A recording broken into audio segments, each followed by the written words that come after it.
It's 8:10. Time for engineering announcements from the IBA.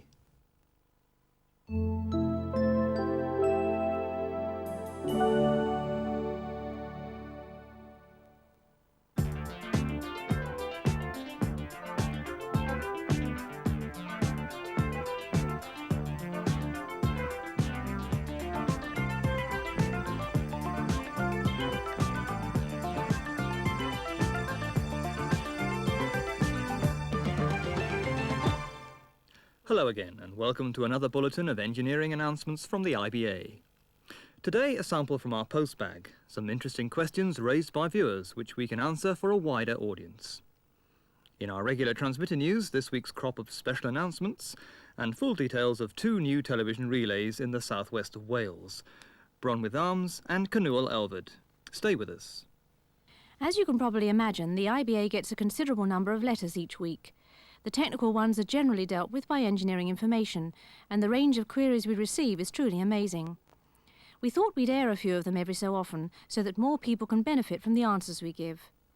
So let's kick off with a couple about television sound. Don Cleven from Gosport in Hampshire. During the course of my work, I'm in contact with many flat dwellers, mainly elderly people, who are affected by variations in TV sound volume. When a person is hard of hearing, they tend to increase the sound level so that they can hear the spoken words. But when noisier parts of the programme come on, the level can be intolerable to neighbours. I do think that the variation in TV transmissions should be toned down to avoid so much distress and hard feeling between otherwise good neighbours. This is a well-recognised problem, and one which the broadcasters do bear in mind. The trouble is that to make television sound reasonably realistic, sound engineers make good use of the available dynamic range. This is an area where it's impossible to please everyone, and it's particularly difficult to handle the transition between a wide variety of programme material and the commercial breaks, which are usually fairly lively. The whole thing is very subjective, and we're still looking at the problem. But in the meantime, there are quite a number of sets with headphone facilities, which could be a solution for some people. When NICAM digital sound becomes the norm, one possibility might be to compress the dynamic range of the normal mono sound. We'll have to wait and see on that one. And while we're mentioning NICAM sound, a comment from Duncan Lindsay of Croydon. On the afternoon of Thursday the 16th of February, I recorded a Channel 4 programme about the music of Mozart. Imagine my amazement and utter disappointment when I settled down later only to find another soundtrack and announcements about NICAM. Could you please tell me how this came about, and will it happen again? Well, the answer to this one is that a NICAM-equipped video recorder will normally record both the stereo sound, in this case our test transmissions, and the normal FM mono sound. By switching to the linear soundtrack on the VCR, the normal programme would be heard. Most videos can be left with the NICAM mode deselected to avoid the problem altogether. Of course, when our NICAM test period at Crystal Palace and Emley Moor is over in September, there won't be a problem anyway. Brian Green from Southport in Lancashire has written about DBS and teletext. Regarding the DBS satellite transmission starting in the autumn of 1989, on your announcements on the 7th of February, you mentioned upon the space for data and teletext transmissions. Once the MAC signal has been converted by the tuner decoder, will a standard teletext decoder display BSB teletext? If a Peritel connector is used for Mac pictures, does the same apply? Well, lots of interesting points there.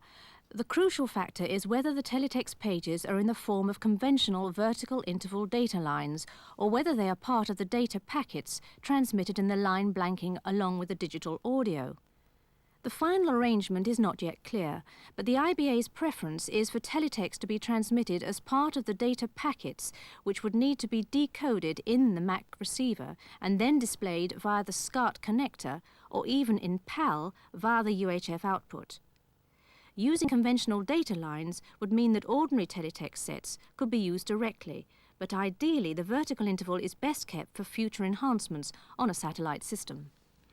Camberley in Surrey is very much an overlap area between the UHF transmitters at Crystal Palace and Hannington. PJ Wadsworth writes about a problem receiving Channel 4. I've moved house recently and my television gets perfect BBC One, BBC Two and ITV, but Channel 4 is poor. I have tried retuning, but to no avail. I currently receive BBC South and TVS, but have no idea from which transmitter, and if there is a better one to try. This is a very familiar one for us. And no, Mr. Wadsworth, you don't have to look for another transmitter. Hannington is one of a few stations with a wide channel spacing. Channel 4 is right at the top of the UHF band, while the other 3 channels are in the middle. Group B aerials were fine before Channel 4 came on air, although we never recommended them for Hannington. It's actually a Group E or a wideband aerial that is required to encompass all 4 channels.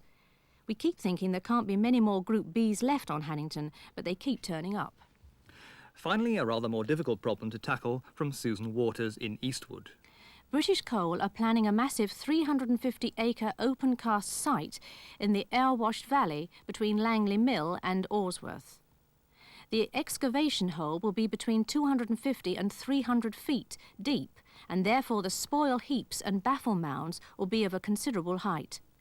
Please would you inform me whether the open-cast operations would have an adverse effect on the television reception in the area? Any change to the landscape or immediate surroundings could affect reception, and the larger the object, the worse the potential effects. If something is built in the direct line of sight between the transmitter and the aerial, there is likely to be a degradation. For objects not in the line of sight, there's the possibility of ghosting, especially if signals are strong in the area.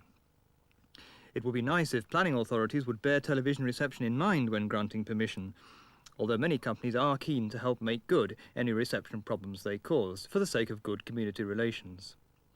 It's difficult for us to be any more specific than that without a detailed investigation. But we'll take another look at a few more letters another time.